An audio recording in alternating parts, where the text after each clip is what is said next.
अस्सलाम वालेकुम। इस वीडियो में हम बात करेंगे rheumatic fever and rheumatic heart disease की। It is one of the important topics.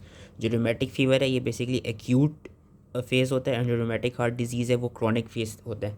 Rheumatic fever progresses into chronic rheumatic heart disease. अब होता है क्या, rheumatic fever it is basically an acute immunologically mediated multi-system inflammatory disease which classically occurs few weeks after a group A streptococcal pharyngitis। ये हम third year में भी पढ़ चुके हैं। It is basically a type 2 hyper sensitivity reaction.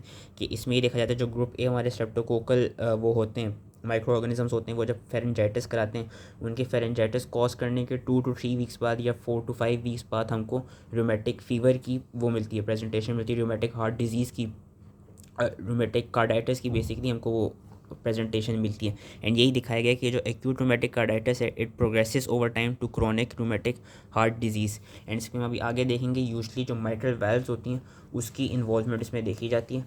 तो उसकी pathogenesis क्या होती है, इवन तो पैथोजेनेसिस हमने थर्ड डे में पढ़ ली थी, अभी भी मैं क्विकली गो थ्रू कर लेता हूँ। कभी कभी पैथोजेनेसिस लिखने को आ जाती है कि इट डिपेंड्स अपॉन, जो पैथोजेनेसिस है बेसिकली जो होस्ट इम्यून रिस्पॉन्सेज होते हैं to the group A streptococcal antigens, they cross react with the host proteins. And कौन सी होस्ट प्रोटीन्स, जो कार्डियक की हमारे पास सेल्फ एंटीजेंस आ जाते हैं। एंड जो सिम्टम्स होते हैं उनमें 2 to 3 वीक्स का डिले आता है। वी नो ये डिले इसलिए आता है बिकॉज इस टाइम पीरियड में जो इम्यून रिस्पॉन्स होता है वो जनरेट हो रहा होता है। होता क्या है कि जो भी एंटीबॉडीज़ होती हैं एंड जो भी CD4 टी सेल्स होते हैं वो हमारे जो स्ट्रेप्टोकोकल की एम प्रोटीन होती हैं, जब इनिशियली स्ट्रेप्टोकोकस फेरेंजाइटिस कॉज करा रहा होता है तो उनके खिलाफ ये एंटीबॉडीज़ और CD4 टी सेल्स बेसिकली अपना इम्यून जो रिएक्शन है वो प्रोड्यूस कर रहे होते हैं।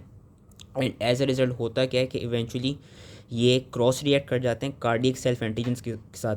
अब होता क्या है, हार्ट के लेवल पे जो एंटीबॉडीज़ होती हैं वो वहाँ पे जो कार्डियक सेल्फ एंटीजेंस हैं उनके साथ बाइंड करके एक तो कॉम्प्लीमेंट सिस्टम को एक्टिवेट कर देती हैं, दूसरा एंटीबॉडीज़ जितने भी न्यूट्रोफिल्स हैं और मैक्रोफेजेस हैं उनको रिक्रूट कराती हैं वहाँ पे।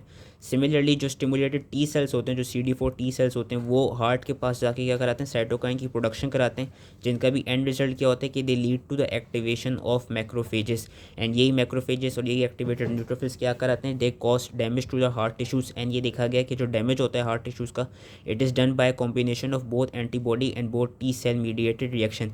जो मेन चीज़ इसमें होगी वो ये देखा जाएगा कि जो स्ट्रेप्टोकोका होगा that would be completely absent from the lesions, बस हमको ये इन्फ्लेमेटरी इन्फिल्ट्रेट मिल रहा होगा। अब यहाँ पर उन्होंने मॉर्फोलॉजी बताई हुई बहुत एक्यूट रूमेटिक फ़ीवर की भी and chronic rheumatic heart disease की भी, तो वो दोनों हमने पढ़ लेनी। और ये मॉर्फोलॉजी भी कभी कभी पूछी जाती, तो मॉर्फोलॉजी याद रखनी है। जो एक्यूट रूमेटिक फ़ीवर है इसमें हमें क्या मिलता है, फोकल इन्फ्लेमेटरी लीजन्स मिलते हैं। मेन चीज़ जो याद रखनी है इसमें हमको बेसिकली ऐश ऑफ बॉडीज़ मिलती हैं। अब ये ऐश ऑफ बॉडीज़ क्या हैं, these bodies they basically composed of foci of T lymphocytes, plasma cells and plump activated macrophages which are called anitschkow cells. Basically जो ऐश ऑफ बॉडीज़ होती हैं, ऐश ऑफ बॉडीज़ के अंदर हमको टी लिम्फोसाइट्स मिलेंगे, प्लाज्मा सेल्स मिलेंगे एंड एक्टिवेटेड एक different morphology के एक्टिवेटेड मैक्रोफेजेस मिलेंगे, जिन मैक्रोफेजेस को हम क्या बुलाते हैं, एनीथ्रोस्केल्स बुलाते हैं। एंड इन मैक्रोफेजेस को हम कभी कभी कैटरपिलर सेल्स भी कहते हैं। वो हम क्यों कहते हैं, वो इसलिए कहते हैं क्योंकि देखा गया कि ये जो मैक्रोफेजेस होते हैं they have abundant cytoplasm and they have central down to ovoid nuclear which is occasionally binucleated. और जो इनका क्रोमेटिन होता है it is usually condensed into a central slender wavy ribbon. अगर ये मैक्रोफेज वाली मॉर्फोलॉजी नहीं भी आती तो बस ये पता होना चाहिए कि जो मैक्रोफेजेस होते हैं एशो बॉडीज़ के अंदर उनको हम एनीथ्रोस्कोउ सेल्स कहते हैं, एंड उनको हम कैटरपिलर सेल्स भी उनका वो दूसरा नाम है।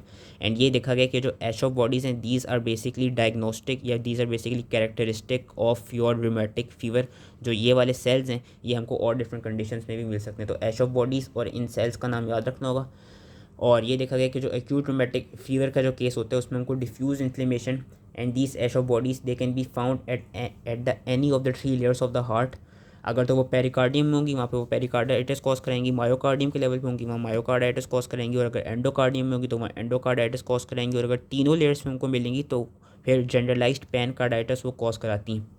और ये देखा गया कि अगर तो ऐसा हो कि उन्होंने एंडोकार्डियम को इन्वॉल्व किया हो तो एंडोकार्डियम की जो इन्फ्लेमेशन होती है एंड साथ में अगर लेफ़्ट साइडेड वेल्व्स की इन्फ्लेमेशन हो, उसकी वजह से होता है कि जो हमारी लेफ़्ट साइड में जो वेल्व है, जो हमारी माइट्रल वेल्व है, उसके ऊपर फिब्रिनॉइड नेक्रोसिस बनने लग जाता है। कि fibrinoid necrosis that basically develops within the cusps और the tendinous cords of the overlying valve. And ये इन्होंने यहाँ पे पिक्चर भी दिखाई हुई है कि होता क्या है कि अब ये जो वेल्व है, ये माइट्रल वेल्व की इन्होंने एक दिखाई हुई है कि हुआ क्या कि इसके ऊपर हमको ये छोटी छोटी सी क्या मिलेगी, ये छोटी छोटी सी वेजिटेशंस मिलती हैं विच आर कॉल्ड वेरूसेई, कि ओवरलाइंग दिस नेक्रोसिस जो हमारी माइट्रल वेल्व थी, जब एंडोकार्डियम की इन्वॉल्वमेंट हुई और लेफ्ट वेल्व की इन्वॉल्वमेंट हुई, वहाँ पे जो इन्फ्लेमेशन हुई उसकी वजह से ऊपर जो फिब्रिनॉइड नेक्रोसिस हुई। अब फिब्रिनॉइड नेक्रोसिस की वजह से क्या हुआ कि उसके ऊपर overlying this necrotic foci and along the lines of closures small vegetations बन गई। और उन स्मॉल वेजिटेशंस को, ये जो स्मॉल स्मॉल वेजिटेशंस नज़र आ रही हैं जिसकी उन्होंने यहाँ ग्रॉस में भी दिखाई हुई है कि ये माइट्रल वेल्व की वही कॉर्ड्स दिखाए हुए, इधर फिब्रिनॉइड नेक्रोसिस हुआ। अब इन नेक्रोसिस के ऊपर ये छोटे छोटे जो सर्कल सर्कल बन गई हैं, स्मॉल वेजिटेशंस बन गई हैं। इन वेजिटेशंस का नाम याद रखना होगा, these vegetations they are known as verrucae, ये चीज़ याद रखनी होगी। एंड कभी कभार ये देखा जाता है अगर एंडोकार्डियम की इन्वॉल्वमेंट ना हो, अगर ऐसा हुआ हो कि सब एंडोकार्डियल के लेवल पे कोई लीजन हुआ हो, तो वहाँ पे हमको जो इरेगुलर थिकनिंग्स मिलती हैं उनको हम कहते हैं MacCallum plaques which are usually seen in the left atrium. तो जो रूमेटिक फ़ीवर है, रूमेटिक फ़ीवर के लिए कौन से हमने डायग्नोस्टिक फीचर्स याद रखने होंगे, एक तो ये कि हमको फोकल इन्फ्लेमेटरी लीजन्स मिलेंगे, एश ऑफ बॉडीज़ मिलती हैं, ये वाले सेल्स मिलते हैं, पेनकार्डाइटिस देखा जा सकता है, माइट्रल वेल्व की इन्वॉल्वमेंट अभी हुई होती है एंड ये देखा गया कि उसके ऊपर ये स्मॉल वेजिटेशंस मिलती हैं जिनको हम ये वेरूसी कहलाते हैं। एंड अगर सब एंडोकार्डियल लीजन हो तो हमको मैकेलम प्लाक्स मिलेंगे। अब अगर हम बात करें क्रॉनिक रूमेटिक हार्ट डिजीज़ की कि एक्यूट से क्रॉनिक में कन्वर्ट हो गए, तो उसमें क्या होगा, जो उसमें जो माइट्रल वेल्व की इन्वॉल्वमेंट होगी, ये जो बोल्ड में लिखा हुआ है ये याद करना होगा कि जो उसमें क्रॉनिक रूमेटिक हार्ट डिजीज़ की स्टेट में जो माइट्रल वेल्व होगी that would be having leaflet thickening, commissural fusion, shortening, thickening and fusion of the tendinous cords. And ये चीज़ याद रखनी है कि जब भी रोमेटिक हार्ट डिजीज़ होगी, जब क्रॉनिक स्टेज आ गई, तो उसमें माइट्रल वेल्व हमेशा 100% ओवर टाइम हमें माइट्रल वेल्व की इन्वॉल्वमेंट मिलेगी। इन्होंने ये भी बताया कि 25% ओवर टाइम हमको एओर्टिक वेल्व भी मिलती है, लेकिन ये अगर ना भी आती तो कोई बात नहीं। मेन चीज़ ये बतानी चाहिए कि mitral valve is always involve in chronic rheumatic heart disease. हमको कभी कभी कैल्सिफिकेशंस नज़र आती हैं और फाइब्रस ब्रिजिंग नज़र आती है across the valvular commissures which creates a fish mouth stenosis, जो कि उन्होंने यहाँ पे दिखाया हुआ है। ये फ़िश का जिस तरह का माउथ होता है उस तरह की स्टेनोसिस बन गई है माइट्रल वेल्व के लेवल पर due to the presence of calcification which is seen in chronic rheumatic heart disease. And ये भी देखा गया कि अगर तो जो स्टेनोसिस है विच इज़ योर नैरोइंग, अगर वो इतनी ज़्यादा सिवियर हो जाए तो उसकी वजह से क्या होगा कि वीनो के माइट्रल वेल्व के पीछे क्या होता है, लेफ्ट एट्रियम होता है। जो लेफ्ट एट्रियम होगा उसकी फिर डायलेशन शुरू हो जाएगी and due to dilation of left atrium it can also develop mural thrombi which can embolise. एंड ये देखा गया कि इवेंचुअली होगा क्या, अगर तो स्टेनोसिस बढ़ती गई तो जो लेफ्ट एट्रियम से पीछे हमारा जितना वेस्कुलेचर आता है, जो पल्मिनरी वेल्व्स आती हैं, जो लंग्स का पैरेन्काइमा आता है, उन सब में हमको कॉन्जेस्टिव चेंजेस नजर आएंगी and eventually right ventricular hypertrophy हमको मिलेगी अगर बहुत सिवियर माइट्रल वेल्व की स्टेनोसिस हो जाए। माइक्रोस्कोपिकली क्या नज़र आएगा, माइक्रोस्कोपिकली उन्होंने ये चीज़ बताई हुई कि it shows organisation of acute inflammation with post inflammatory neovascularisation and transmural fibrosis which obliterates the leaflet architecture.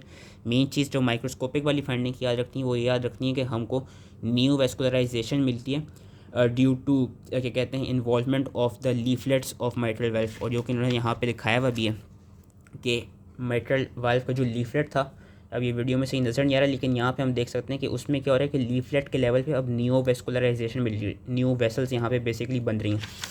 तो जो क्रॉनिक वाली फॉर्म में क्या याद रखना होगा, एक तो ये जो माइट्रल वेल्व की इन्होंने बताई हुई है सारी फाइंडिंग्स ये याद रखनी होगी। ये याद रखना होगा कि क्रॉनिक में हमेशा माइट्रल वेल्व इन्वॉल्व होती है, उसकी ड्यू टू कैल्सिफिकेशन उसकी फिश माउथ स्टेनोसिस हो सकती है। एंड अगर बहुत ज़्यादा सीवियर स्टेनोसिस हो तो इवेंचुअली लेफ्ट एट्रियम की डायलिटेशन, पल्मोनरी वेन्स की डायलिटेशन, जो लंग का पैरेन्काइमा है उसमें congestive changes and eventually right ventricular hypertrophy हमको मिलती है। अब जो क्लिनिकल फीचर्स आते हैं जिसके थ्रू बेसिकली डायग्नोस किया जाता है वो कौन से कुछ 5 मेजर क्लिनिकल फीचर्स हैं जो कि याद रखने होंगे। वो 5 मेजर कौन से हैं, एक तो migratory polyarthritis of the large joints, pancarditis जो कि मैंने बता दिया कि involvement of the 3 layers of heart, subcutaneous nodules जो कि हमको टिपिकली मिलते हैं on the extensor surface of the extremities पे, एरिथमा मार्जिनेटम जो कि इरेगुलर स्किन रैशेज होते हैं circle like, and Sydenham chorea जो कि बेसिकली एक न्यूरोलॉजिकल डिसऑर्डर है जिसमें हमारे पास इनवॉलेंट्री रैपिड मूवमेंट्स हो रही होती हैं। अब इसको डायग्नोस करने का जो रोमेटिक फ़ीवर है डायग्नोस करने के लिए एक हमने क्राइटेरिया बनाया हुआ है जो कि अगेन कभी कभी पूछा जाता है, तो याद रखना होगा जो ये वाला पैराग्राफ है याद रखना होगा। जोन्स क्राइटेरिया बेसिकली होता है, जोन्स क्राइटेरिया के थ्रू हम रोमेटिक फीवर को डायग्नोस करते हैं। वो जोन्स क्राइटेरिया क्या सजेस्ट करता है, basically your Jones criteria it states कि to diagnose rheumatic to diagnose rheumatic fever एक तो हमारे पास हिस्ट्री होनी चाहिए ग्रुप ए स्ट्रेप्टोकोकल इन्फेक्शन की, और साथ में there should be presence of 2 major manifestations. कौन सी मेजर मैनिफेस्टेशंस? इन 5 में से कोई भी 2, या there should be presence of 1 major and 2 minor manifestations. अब माइनर में कौन सी आ जाती है हमारे पास? नॉन स्पेसिफिक साइन और सिम्टम्स आ जाते हैं, like fever, arthralgia, elevated blood levels of acute phase reactant. तो ये जोन्स क्राइटेरिया जिसके थ्रू हम बेसिकली डायग्नोज करते हैं रूमेटिक फीवर को। एक और दफ़ा मैं रिवाइज कर देता हूँ। जोन्स क्राइटेरिया क्या है कि एक तो हमारे पास ग्रुप ए स्ट्रेप्टोकोकल इन्फेक्शन की हिस्ट्री हो, उसके साथ 2 मेजर मैनिफेस्टेशंस मिलें, या ऐसा हो कि ग्रुप ए स्ट्रेप्टोकोकल इन्फेक्शन के साथ हमें 1 मेजर मैनिफेस्टेशन मिले और 2 माइनर मैनिफेस्टेशन मिले। वो माइनर मैनिफेस्टेशंस कौन सी हो सकती हैं? हमारे नॉन स्पेसिफिक साइन और सिम्टम्स हो सकते हैं, लाइक फीवर, आर्थरालजिया और एलिवेटेड ब्लड लेवल्स। टिपिकली ये देखा जाता है कि जो रूमेटिक फीवर होता है it appears 10 days to 6 weeks after the group A streptococcal infection in only about 3% of the patients. Most often किसको इन्वॉल्व करते हैं? चिल्ड्रन को मोस्ट ऑफन इन्वॉल्व करते हैं, children between 5 to 15 years of age. And ये देखा जाता है कि जो फेरेंजियल कल्चर जब हम परफॉर्म करते हैं तो उसमें हमें स्ट्रेप्टोकोकाई नहीं मिलेगा, लेकिन उसके खिलाफ एंटीबॉडीज़ मिलेंगी। एंटी स्ट्रेप्टोलाइसिन ओ का टाइटर बढ़ा होगा, या जो DNase-B एंजाइम प्रेजेंट होता है स्ट्रेप्टोकोकस के अंदर, उसके खिलाफ हमको एंटीबॉडीज़ एलिवेटेड मिलती हैं। मेनली कार्डाइटिस कॉज कराता है और आर्थराइटिस कॉज कराता है, जिसमें से जो आर्थराइटिस वाली फीचर्स हैं वो हमको एडल्ट्स में ज़्यादा कॉमन मिलते हैं कंपेयर टू चिल्ड्रन।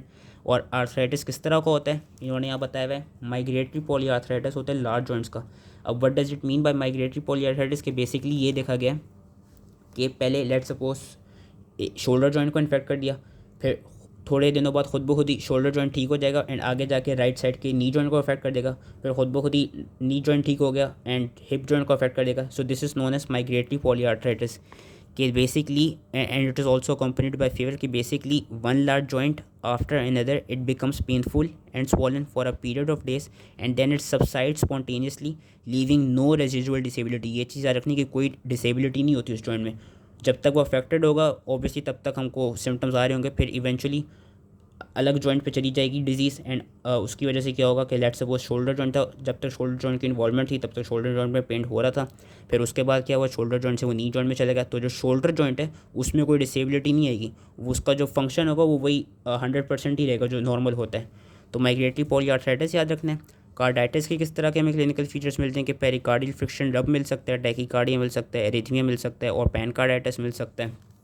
एंड ये देखा गया है कि अगर तो एक्यूट से क्रोनिक में बन जाए तो क्रोनिक में हमें किस तरह के वो मिलते हैं क्लिनिकल फीचर्स मिलते हैं। एक तो for the acute rheumatic fever to turn into chronic rheumatic heart disease it takes about years to several decades after the initial episode of rheumatic fever. And ये देखा जाता है कि क्रोनिक के केस में हमें कौन से क्लिनिकल फीचर्स मिलते हैं। एक तो कार्डिक मर्मर्स मिल सकते हैं, हाइपरट्रॉफी मिल सकती है, हार्ट फेलियर के सिम्टम्स आ सकते हैं, एरिथमियास आते हैं। एरिथमियास में मोस्ट कॉमन जो याद रखने वो याद रखना है कि एट्रियल फिब्रिलेशन मिलती है इन क्या कहते हैं in your patients of chronic rheumatic heart disease. Thromboembolia की कॉम्प्लिकेशंस आ सकती हैं और इन्फेक्टिव एंडोकार्डाइटिस भी देखा जाता है जो कि भी हम नेक्स्ट वीडियो में पढ़ेंगे। एंड इसकी ट्रीटमेंट किस तरह होती है? जो क्रॉनिक वाली फॉर्म है उसकी ट्रीटमेंट होती है थ्रू सर्जिकल रिपेयर और through replacement of the affected mitral valve. So that was all related to rheumatic fever and rheumatic heart disease. I hope ये समझ में आ गया हो। इसकी जो पैथोजेनेसिस है वो, जो इसका डायग्नोस्टिक क्राइटेरिया है वो, एंड क्लिनिकल फीचर्स जो हैं इंपॉर्टेंट स्पेशली ये वाले ये याद रखने। एंड जो मैंने इंपॉर्टेंट चीज़ें बताई हैं इस डब्बे में से कि जो एक्यूट और क्रॉनिक के लिए याद रखनी बस उन्हीं चीज़ों को याद रखना है। तो आई होप ये इसके समझ में आ गया हो एंड थैंक यू।